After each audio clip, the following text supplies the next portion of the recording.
Mi hanno ziccato Cartugò quella a 150 metri, non ho fatto a tempo. Sta a 450. Vedo solo il fattore più, mi faccio una sgambata. E poi ho visto una bella casa. Ho visto una bella casa, ho detto fammela andare a vedere un attimo questa casa. Vado a trovare 3 minuti un amico mio. Ercoatto alle mie spalle. Bravo, non gli si dà alle spalle. Vado a farmi una chiacchierata 3 minuti con lui. Così, bravo. Qui bravi tocca attaccarci, sì. Tocca ragionarci. E poi si torna a lavorare. Carto costa ormai a 150-180 metri, bella prenotata. Secondo te sto male? Ma viva la vita, ma tutta la vita. Bella per te. Vado a recuperare lo scooter dopo, perché oggi è il 4 è alto il cielo. Mi sta aspettando bravo.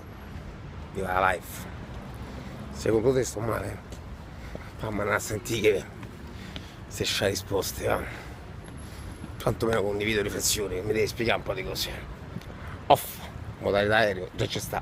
I Vice si fanno in modalità aereo, se no rischia la telefonata e si perdono. Ed è un peccato, non li rifaccio.